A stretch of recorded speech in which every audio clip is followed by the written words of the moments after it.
세상의 변화를 알아가는 즐거움, 투자로 인생을 바꾸는 사람들, YG 클럽. 지금 고정 댓글을 확인하세요. 그래서 우리가 투자를 하면서 되게 경계해야 될 생각이 안 똑똑해 보이는 거에서 조급함을 느끼는 거. 그러니까 내가 투자를 하는 사람인데 그런 짤 같은 것도 많이 돌아다녔잖아요. 아들 에코프로 샀지? 그거? 근데 이제 그런 주식이 있어야만 똑똑한 사람이지라고 주장하던 그 수많은 사람들이 다 나보다 훨씬 더 큰 손해를 보게 되는 거잖아요. 그러니까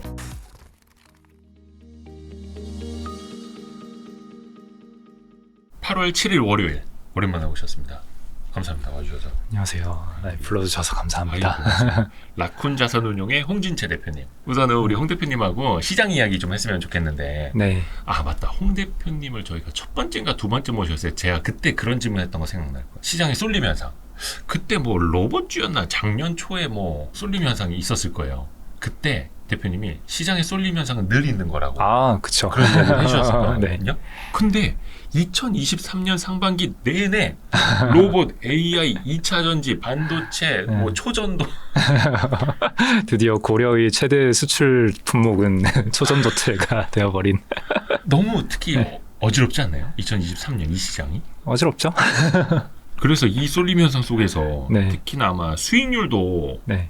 되게 많이 양극화됐을 것 같아요.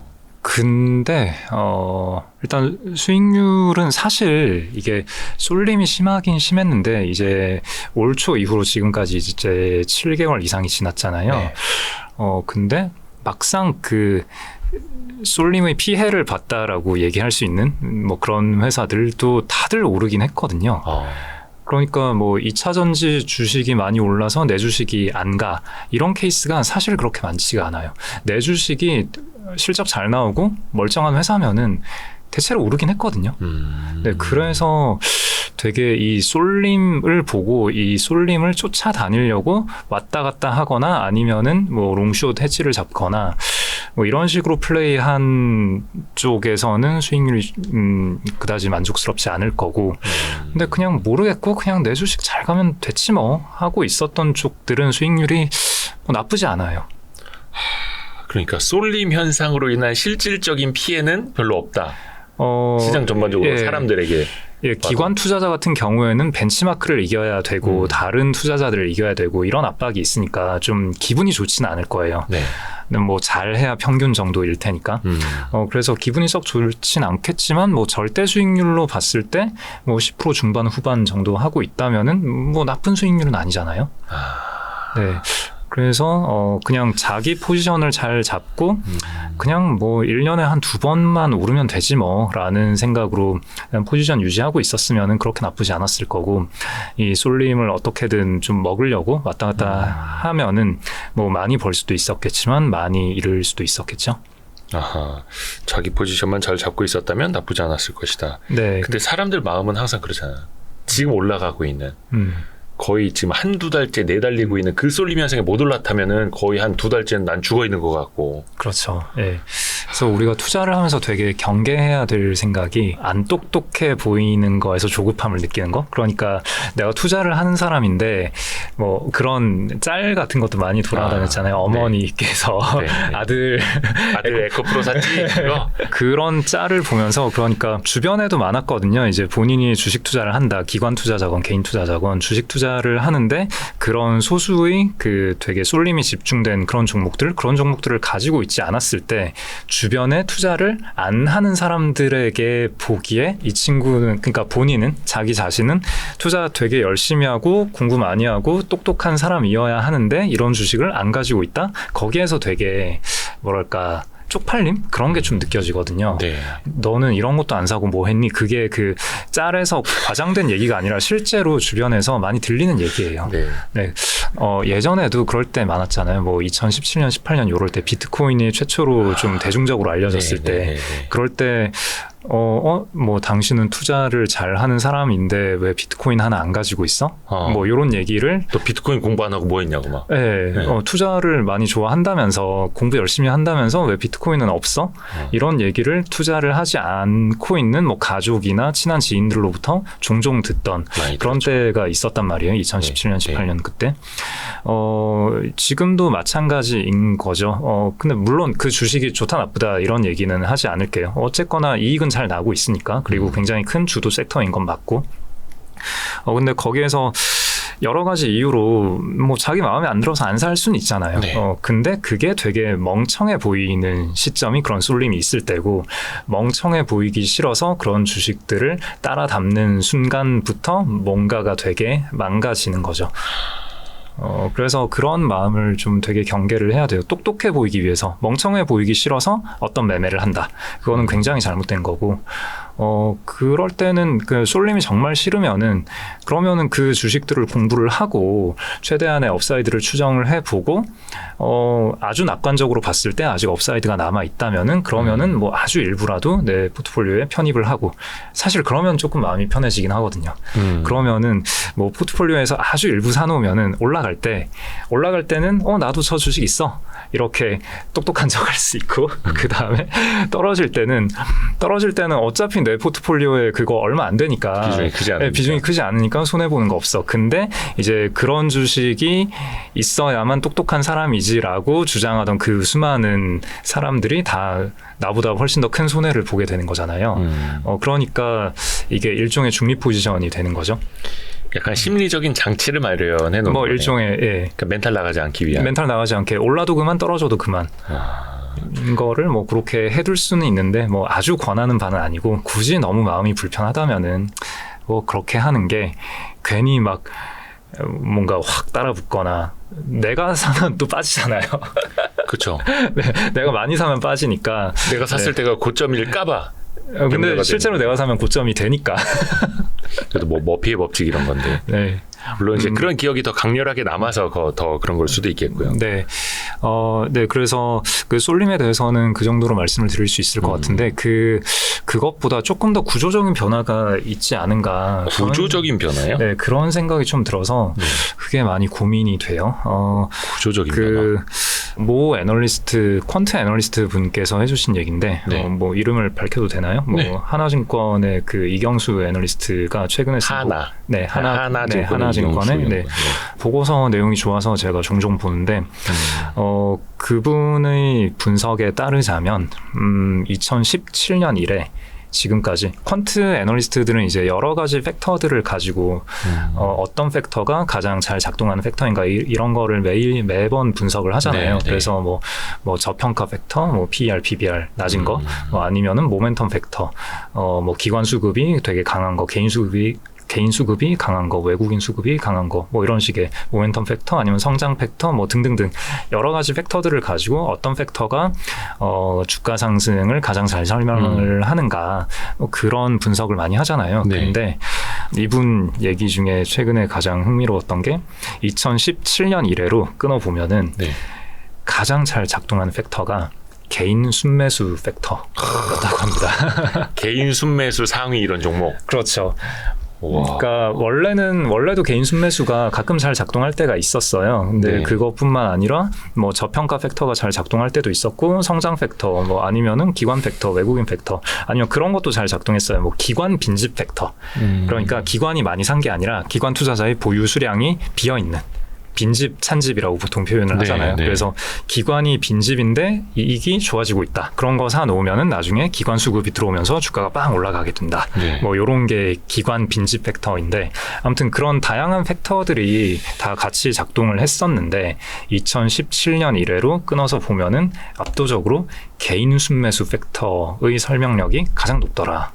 지금 시장이 딱 그렇다는 거예요. 지금 시장이. 네. 항상 변하기는 하는데 전통적으로는 개인 투자자들은 별로 결집력도 없고 뭐 주가를 올리면서 산 것도 아니고, 그래서 외국인, 기관, 개인 순으로 이렇게 순위를 매겼었잖아요. 그렇죠. 개인이 많이 사는 거는 왠지 좀 더 떨어질 것 같고, 근데 지금은 완전 반대인 거네요. 반대라는 거죠. 예. 그리고 이게 왜 그럴까 좀 생각을 해보면은 예전에는 사실 그 뭐 또 여의도 선수들의 비밀 여기서도 말씀을 해주셨을지는 모르겠지만 그 기관 투자자의 생리는 좀 아시잖아요. 그러니까 기관 투자자 분들이 하는 게 뭐 늘 막 펀더멘탈을 엄청 잘 분석을 하고 장기적으로 보고 뭐 장기 보유하고 그런 식으로 하지 않잖아요. 기관 투자자들도 아까 말씀드렸다시피 항상 그 피어 대비 잘 해야 된다. 그러니까 벤치마크 대비 혹은 경쟁사 대비 잘 해야 된다라는. 근데 그거를 항상 상대평가니까. 네, 항상 상대평가인데 평가의 주기도 굉장히 짧잖아요. 분기별, 월별, 주간 단위 혹은 일간 단위로 잘 해야 되는. 피를 말립니다. 네, 아주 그냥. 그런 압박을 느끼기 때문에 그때그때의 미묘한 수급의 변화를 쫓아다니면서 먹고 빠지고 뭐 이런 플레이를 되게 많이 하거든요. 이거는 예나 지금이나 동일해요. 네, 그러면은 과거에 여기서 과거라 하면 2000년대 부터 뭐 한 2010년대 초반까지 제 경험에 비추어서 볼 수 있는 거니까. 그러니까 뭐 그 이전에는 저도 주식 투자를 안 했기 때문에 모르겠고 그 2000년대 그리고 2010년대 초반까지 기관 투자자 분들이 수급을 쫓아다닐 때 주로 어떤 수급을 쫓아다녔냐면은 외국인 수급 첫 번째, 그다음에 두 번째는 연기금 수급을 쫓아다녔단 말이에요. 네, 그래서 외국인 투자자들은 기준들이 의외로 되게 명확해요. 크게는 자산 배분이 있고, 그 다음에 두 번째로는 특정 한국을 대표하는 특정 섹터가 좋을 때 뭐 크게 이렇게 두 개고, 나머지 좀 짜잘한 이유들이 있는데 그건 일단 좀 빼고. 자, 그러면은 자산 배분 측면에서 보자면은 언제 한국 주식을 사느냐? 그러면은 일단 안전자산에서 위험자산 선호가 강화될 때, 그러니까 채권보다는 주식을 사야겠다. 그럴 때 주식 수급이 많아지니까 뭐 코리아 주식으로도 조금 더 들어올 수 있겠고, 그 다음에 선진국보다 신흥국에 베팅할 때, 그럴 때 뭐 달러 약세가 되고 신흥국이 성장률이 좋고 등등등 할 때, 뭐 그럴 때 신흥국의 일부로서, 신흥국 중에서 꽤 유동성 좋은 시장으로서 한국 주식을 또 살 수 있는 거죠. 그런 식으로 주식을 살 때는 또, 그러니까 이렇게 수급이 모여드는 이유도 매크로 보면 다 보이는 거고, 그 다음에 이렇게 샀을 때 사게 될 주식들도 뻔하잖아요. 코스피 200 중에서 꽤 실적 괜찮은 대형주들 위주로 사게 되는 거니까 그런 수급 따라다니기 뭐 나름 뭐 편했고, 그러니까 분석의 툴이 되게 왔다 갔다 하진 않았단 말이에요. 꽤 편한 로직이었고, 그 다음에 또 하나는 뭐 연기금 같은 경우에는 연기금에서 자금을 쏠 때 여러 가지 소문이 돌잖아요. 그리고 연기금은 지금은 그렇지 않는 걸로 알고 있는데, 과거에는 코스피 지수가 얼마 이하 빠질 때마다, 그럴 때마다 증시의 자금을 얼마 더 투입한다, 이런 로직이 있었거든요. 네, 그래서 뭐 2000 뚫으면 얼마 쏘고, 1900 뚫으면 얼마 쏘고, 1800 뚫으면 얼마 쏘고, 얼마 받쳐준다.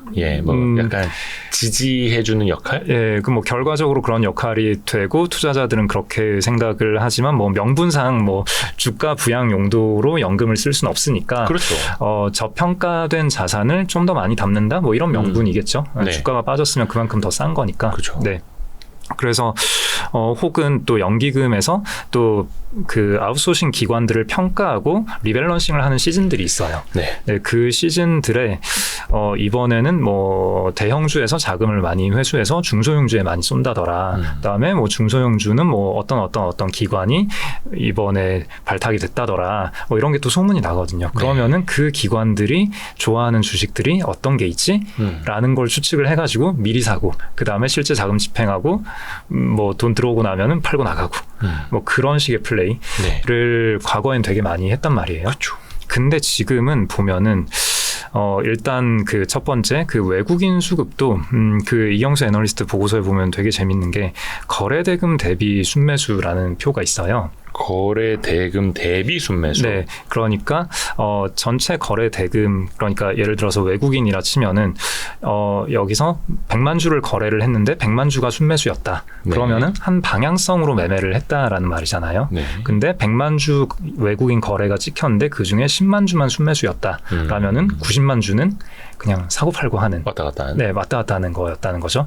그러니까 거래 대금 대비 순매수 비율이 높을수록 좀 길게 보고 가져가려는 그런 수급인 건데, 그렇게 데이터를 뜯어봤을 때 아까 그렇게 말씀하셨잖아요. 외국인이 가장 좀 굵직굵직하게 갈 것 같고 그다음에 기관이 그 다음이고 개인이 아래에 있고 이럴 것 같잖아요. 근데 실제 데이터를 보면은 기관이 저 위에 있고 외국인 개인이 거의 비슷해요.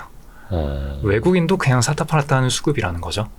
네. 근데 그 왜 그럴까에 대해서는 추측을 해볼 수밖에 없는데, 일단 첫 번째는 그 외국인 수급도 일단은 그 개인들의 CFD 계좌, 그게 또 외국인으로 잡히는 경우가 그렇죠. 많으니까, 그렇죠. 네, 그러면은 이거는 외국인으로 찍히지만 사실상의 개인 수급, 일 수 있고 그 다음에 외국인 중에서도 헤지펀드의 경우에는 그 롱숏을 많이 잡기도 하고 그 다음에 외국인 투자자들 중에서도 퀀트 기반이라거나 아니면 알고리즘 트레이딩, 시스템 트레이딩 하는 쪽이 또 굉장히 많잖아요. 그런 쪽은 방향성 없이 샀다 팔았다를 계속하기 때문에 외국인 수급이 들어왔다라고 우리가 어떤 종목에서 외국인 수급 찍힌 걸 봤다라 하더라도 이게 지속 가능하게 쭉 가는 수급이다라고 기대를 하기에는 되게 약해진 거죠.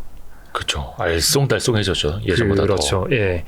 물론 실제로 롱플레이하고 길게 가는 외국인 수급이 여전히 어딘가에 남아 있긴 하겠지만 지표상으로는 되게 많이 희석이 돼버린 거죠. 네, 그리고 연기금 같은 경우에는 뭐 모두가 알다시피 국내 비중을 계속 줄여가고 있잖아요. 네. 그렇기 때문에 이 기관 투자자들이 이 사람들도 수급을 쫓아서 왔다 갔다 하려는 사람들인 건데 그들이 과거에 추종하던 두 개의 커다란 자금 흐름들이 지금 추종하기가 되게 애매해졌다라는 거죠. 그런 반면에 그러면은 새롭게 이 기관 매니저들의 주요 전략으로 떠오른 게 뭐냐면은, 그러니까 이게 참 웃긴 얘기인데, 그러니까 참 뭐 저도 업계 사람으로서 굉장히 좀 참 부끄러운 일이기도 하고, 근데 그게 하나가 뭐냐면은 ETF 수급 쫓아다니는 거. 네, 뭐 저희는 그렇게 플레이하진 않아요. 네. 라쿤 자산운용 얘기는 아닙니다, 여러분. 여의도 얘기입니다. 뭐 MSCI에서 뭐 이번에 뭐 지수 리밸런싱이 있을 예정인데 아마도 뭐 MSCI의 기준상 요런 종목들이 편입이 될 것 같다라고 하면은 그 리밸런싱의 그 비율이 결정되는 시기가 있고 그 다음에 실제 그 패시브 ETF에서 그 지수를 추종하는 패시브 ETF에서 실제 자금이 들어오는 시기까지 갭이 좀 있잖아요. 그러면은 여기서 뭐 사실 이거는 기관이고 개인이고 다 이런 플레이를 한 번씩은 하는 것 같은데 그러면은 그 지수 리밸런싱이 예를 들어서 뭐 몇 월 며칠에 결정이 된다라고 하면은 그러기 한 일주일 열흘 전부터 그 주식들을 열심히 사다 보면은 그러면은 이게 주가가 오르면서 그러면 편입 비율, 벤치마크 상에 편입해야 될 그 비율이 더 올라가는 효과가 생기잖아요.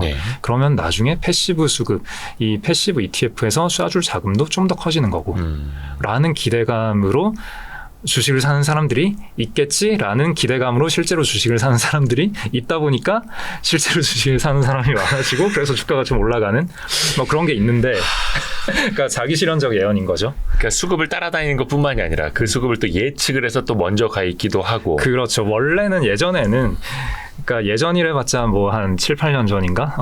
아무튼 예전에는 그 패시브 ETF 수급이 들어오려고 할 때 그때 한 며칠 전부터 샀다가 ETF 수급 들어올 때 팔거나 들어오고 한 며칠 뒤에 팔거나 뭐 그랬는데 그게 참 이벤트 드리븐 전략으로들 많이 쓰는 거였죠. 그렇죠. 예. 근데 이게 그걸 너무 다들 많이 쓰다 보니까 나는 그러면 이 사람들보다 조금 더 빨리 사야지 이러다가 이제 한 달 앞서서 실제 수급 들어오기 한 달 앞서서 그 비율 결정될 때 미리 사고 그 다음에 비율 결정되고 나면 팔아버리고 막상 패시브 ETF 수급 들어올 때는 뭐 플레이 안 하고 뭐 이런 식의 수급들이 요즘에 많이 있는 것 같아요.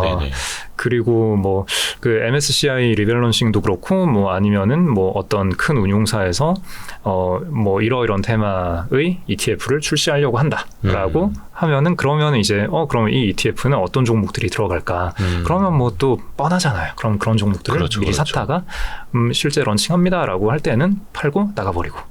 그래서 실질적으로 ETF가 런칭이 될 때 그 관련주들이 그때부터 좀 안 좋아진 흐름들이 공교롭게도 또 자주 일어납니다. 네, 그렇죠. 예. 그래서 그런 ETF 수급 플레이를 기관들이 많이 하고 그 다음에 또 하나는 아주 확실하진 않은데 그냥 느낌이에요.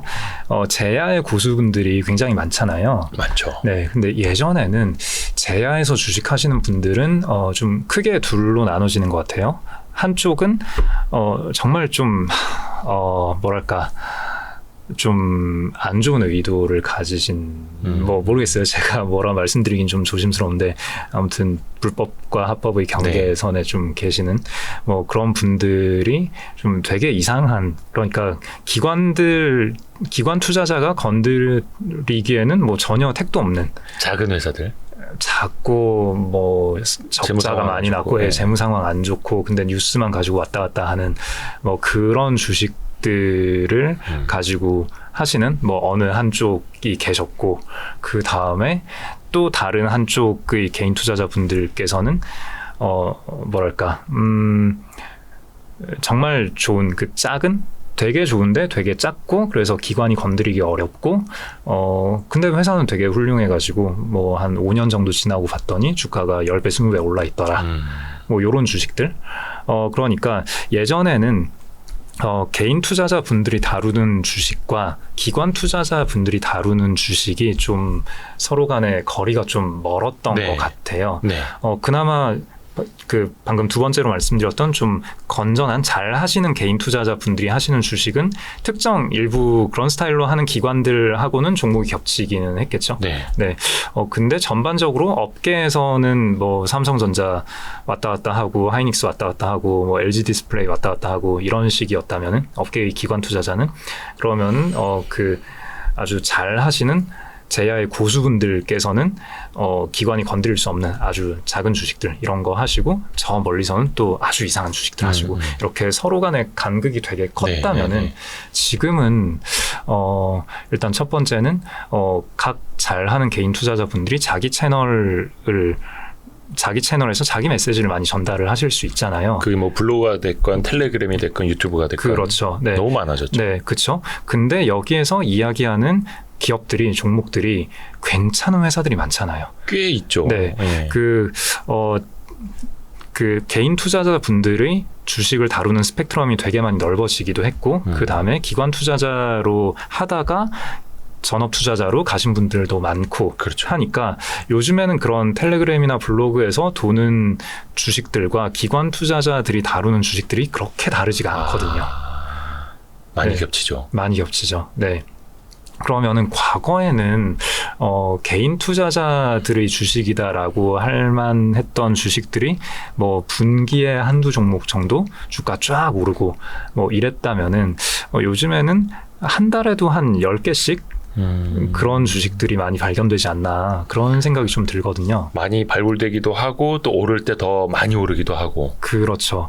그러다 보니까 그 기관 투자자들도 그런 수급을 쫓아다니면서 그 주가의 진폭을 더 증폭시키지 않나 뭐 그런 생각이 좀 들더라고요. 그러니까 얘기가 길어졌는데 아까 서두에 말씀드렸던 개인 순매수 팩터가 왜 이렇게 잘 작동하는가에 대해서 그 어쨌거나 현 시점에서 외국인 기관 개인 중에서 방향성을 가지고 쭉 매매를 하는 수급은 일단은 기관 투자자일 건데 그 기관 투자자가 예전에는 외국인이나 연기금 수급을 쫓아다녔다면은 네. 지금은 ETF나 개인 수급을 쫓아다닌다. 그렇기 때문에 훌륭한 개인 투자자 분들께서 먼저 분석을 잘 하시고 잘 사두시고 그 다음에 그분들을 팔로우 하시는 그분들과 친한 다른 개인 투자자분들이 많이 사고 그래서 소문이 난 이 회사 괜찮은 것 같은데 라고 소문이 난 주식들을 기관 투자자가 좀 뒤늦게 달려들면서 그 수급을 더 빵 튀어버리는 뭐 그런 효과가 올해 좀 특히 많이 반복되고 있는 거 아닌가? 그런 생각이 좀 듭니다. 저희도 많이 느끼고 있죠. 그 증시에서도 수급상으로도 나타나고 있고 또 저희도 여러 코너 유튜브로 따지면 재생 목록 중에 제야의 고수들이라는 재생 목록이 있거든요. 진짜 제야의 고수분들 발굴해서 가치 투자 위주로 그 코너를 와이스트리트 구독자분들이 제일 좋아하세요. 나도 저렇게 되고 싶고 실제 그분들의 영향력도 커졌고 직장인이면서 겸업으로 또 성공적인 투자를 또 하고 계시고 하다 보니까 롤 모델이 되는 거죠. 그래서 어디선가 보고 계시는 또 다른 제야의 고수님들 많이 좀 연락 주십시오. 홍 대표님도 그 여의도에 이른바 옛날에 뭐 애널리스트나 매니저 출신이나 제 고수분들하고도 좀 네트워크를 좀 하시나요? 저는 뭐 원래 사람을 잘 안 만나서 홍 대표님은 또 이제 마이웨이가 확실하신 분이기는 한데 그래서 요즘에 보면 기관 투자자들도 예전에 애널리스트 리포트 보는 것만큼이나 막 그 제 고수들 블로그 같은 거 개인 투자자분들 블로그도 많이 찾아본다 하더라고요. 거기에서 아이디어 얻기도 하고. 네, 저도 블로그 많이 보거든요. 예, 보면은 분석의 질이 되게 좋아요. 예, 물론 최종적인 결정은 본인이 직접 하셔야겠습니다만.